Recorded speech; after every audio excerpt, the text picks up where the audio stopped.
రాజీనామా అంశంపై గవర్నర్ తమిళిసై స్పందించారు. హైకమాండ్ ఏ బాధ్యత అప్పగిస్తే అది ఫాలో అవుతానని తెలిపారు. పోటీ గురించి నేను ఎలాంటి విజ్ఞప్తి చేయలేదని, ఓ ప్రోగ్రాంలో పాల్గొనేందుకు తుతుకుడి వెళ్లానని తమిళిసై తెలిపారు. తను ఎప్పుడూ ప్రజలతోనే ఉంటానని గవర్నర్ తమిళిసై అన్నారు.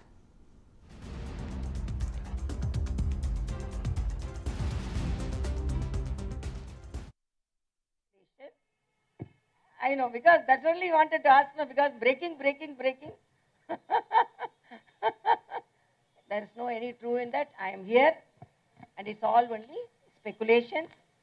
If I want to decide anything, I will call all of you and I will decide and I will let you know. Because I am very much involved in the activities of Telangana as well as Puducherry. And because I went to my native place, there I contested because heavily Thoothukudi was affected by floods. As a humanitarian approach, because so many people worked for me, and even though I did not win, some significant amount of people voted for me. So when that section of the Tamil Nadu, that district was very heavily affected, lot of lives, loss of lives, and because of that I wanted to give them some relief measures. So with some philanthropists I associated and I had some relief materials to be provided and to know about their condition, to consult, I went there. So my visit suddenly made a twist that I am going there and contesting there. Everything I have left to our Honorable Prime Minister and the Lord Rama. But till now I am working, but till now I myself have not put forward any decision, and this all speculations. Okay?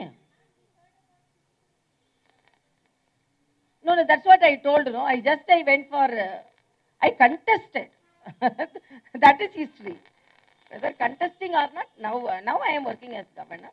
And future, if at all any decision, I will call you and tell, and otherwise there is no any hidden agenda for me at all. My agenda is always open. Right. రాజీనామా అంశంపై governor Tamilisai స్పందించారు. High command ఏ బాధ్యత అప్పగిస్తే అది follow అవుతానని తెలిపారు. పోటీ గురించి నేను ఎలాంటి విజ్ఞప్తి చేయలేదని, ఓ ప్రోగ్రాంలో పాల్గొనేందుకు తూత్తుకుడి వెళ్లానని తమిళిసై తెలిపారు. తను ఎప్పుడూ ప్రజలతోనే ఉంటానని గవర్నర్ తమిళిసై తెలిపినట్లుగా తెలుస్తోంది. దీనికి సంబంధించి కంప్లీట్ అప్డేట్స్ ఇవ్వడానికి మా ఇన్పుట్ ఎడిటర్ రాజేందర్ సిద్ధంగా ఉన్నారు. రాజేందర్. రాష్ట్ర గవర్నర్ తమిళిసై కాసేపటి క్రితమే రాజీనామా వ్యవహారంలో ఒక క్లారిటీ ఇచ్చారు. ఎందుకంటే గత 2-3 రోజులుగా గవర్నర్ తమిళిసై రాజీనామా చేయబోతున్నారు. చెన్నైలోని తుతుకుడి నియోజకవర్గం నుంచి పార్లమెంట్ సభ్యులుగా పోటీ చేశారనే ఊహాగానాలు వార్తలు వస్తున్న నేపథ్యంలో ఇవాళ గవర్నర్ స్పందించారు. ఇక్కడ బోయినపల్లిలోని ఒక టింబర్ డిపోలో అయోధ్య రామాలయానికి ఇక్కడి నుంచి వెళ్ళే తలుపులు వీటికి సంబంధించి శిల్ప ఎవరైతే చేశారో వాళ్ళతో స్వయంగా మాట్లాడేందుకు గవర్నర్ అక్కడికి టింబర్ డిపోకు వెళ్ళారు. ఈ సందర్భంగా మీడియాతో రాజీనామా వ్యవహారము తన పోటీ అంశంలో ఒక పూర్తిగా స్పష్టమైనటువంటి క్లారిటీ ఇస్తామని చెప్పవచ్చు. ఇక్కడ తెలంగాణ అదేవిధంగా పుదుచ్చేరిలో గవర్నర్ గా ఉంటున్నాను, ప్రజాసేవ చేయడమే తనకి ఇష్టమని, ప్రజల మధ్య ఉండటమే తనకి ఇష్టమని ఒకసారి ఆమె స్పష్టం చేశారు.